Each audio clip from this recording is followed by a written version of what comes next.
ओम नमो भगवते वासुदेवाय। आज 16 मई दिन शनिवार 2026 को वट सावित्री पर्व पर एक विशेष लेख आपको सुना रहे हैं जो सनातन धर्म का एक अति पवित्र त्योहार है। सुनिए, सनातन धर्म का यह वट सावित्री पर्व सतयुग से चला आ रहा है। सनातन धर्म की पवित्र स्त्रियों के पतिव्रता धर्म के आगे यमराज को भी हार माननी पड़ी थी। जिस पतिव्रत धर्म में इतनी शक्ति है, यह पतिव्रत धर्म हिंदू सनातन धर्म के अलावा और किसी धर्म में इतना सख्त नहीं है। और अनेक धर्मों में तो स्त्रियों को केवल भोग की वस्तु समझा जाता है।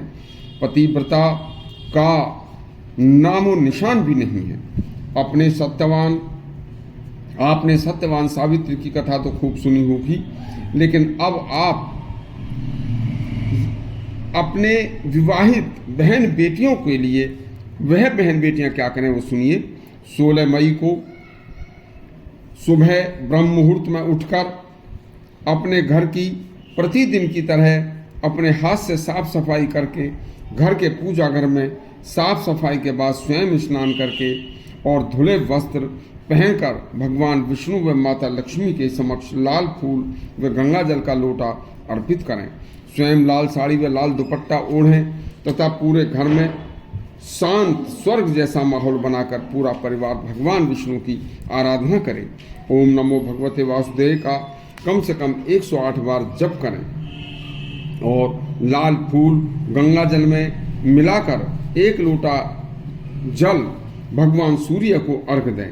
इसके बाद हर एक पति की पत्नी मांग में सिंदूर व लाल साड़ी व लाल सूट दुपट्टा आदि ओढ़कर पति की भी पूजा करे और उसके चरण स्पर्श करके हाथ से पंखे से हवा करके उन्हें एक गिलास जल पिलाए।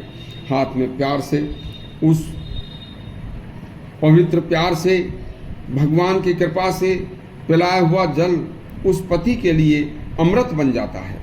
इस पवित्र प्रेम को सदा निभाने वाली स्त्री भगवान विष्णु की पूजा अर्चना करके पवित्र हृदय स्त्रियों के पति को कभी अकाल मृत्यु नहीं होती। इस दिन अपनी सामर्थ्य के अनुसार सुहागिन स्त्रियों को लाल साड़ी सिंदूर चूड़ी व गरीब स्त्रियों को थोड़ा बहुत अपनी सामर्थ्य के अनुसार दान करने वाली सुहागिन स्त्रियां को अमोघ फल की प्राप्ति होती है।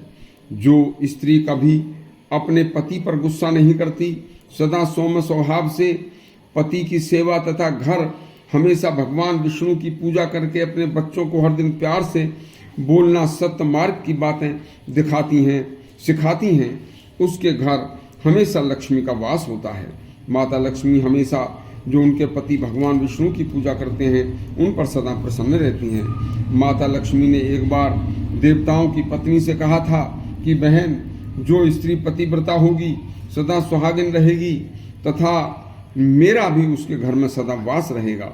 इसके बाद कहा कि जो पति पत्नी सदा आपस में लड़ते झगड़ते रहते हैं, उनके बच्चे गैर संस्कारी होकर आगे चलकर कुकृत्यों में लिप्त हो जाते हैं, मैं वहां से हमेशा के लिए चली जाती हूँ। जो स्त्री पतिव्रत रखकर आलस्य में व्रत रख के भी आलस में सो जाती है, पति के उठाने पर भी सहज नहीं उठती, उसका भी व्रत भंग हो जाता है। विष्णु भगवान के व्रत के दिन सुबह गंगा जल में धोकर भगवान को अर्पित एक सेब को व्रत पारायण के समय शाम को प्रसाद रूप में काटकर सभी को थोड़ा थोड़ा बांटकर सब घर के सभी सदस्यों को खिलाना चाहिए। वट वृक्ष की कलावा से 108 परिक्रमा करें। जहाँ वट वृक्ष न हो वहाँ वट वृक्ष की तस्वीर रखकर करें, लेकिन टहनी तोड़कर पतिव्रता धर्म इस व्रत को कभी न करें। और शाम को इस व्रत में सीताफल की सब्जी बिना नमक की, बिना छुकी उबली हुई खाएं। वनवास में माता सीता उपवास के दौरान सीताफल उबालकर बिना मिर्च मसाले का खाकर व्रत खोलती थीं। तभी से इस फल का नाम सीताफल पड़ा। सत्य पतिव्रता सुहागिन स्त्रियों को कभी भी दुराचारणी, कटु भाषण करने वाली पत्नियों के पास उनसे कभी नज़दीकी नहीं रखनी चाहिए। इस दिन तुलसी का नया पौधा घर में लगाने का भी एक विधान है जो सुख समृद्धि बढ़ाता है। हमारी आज पढ़ी लिखी जो स्त्रियां हैं, आधुनिकता में जो ज़्यादा जी रही हैं तथा जिनके पास पतिव्रत धर्म आदि का कोई मतलब नहीं है, वह भारी तनाव में जीती हैं और दुखी रहती हैं। जो हमारे सनातन की इन बातों पर चलती हैं वह सदा सुखी जीवन जीती हैं। यह ध्यान स्वयं रखना चाहिए। आगे भी इस तरह के अच्छे अच्छे और धर्मशास्त्रों के प्रसंग सुनने के लिए हमारा चैनल सब्सक्राइब करें और घंटी दबाएं।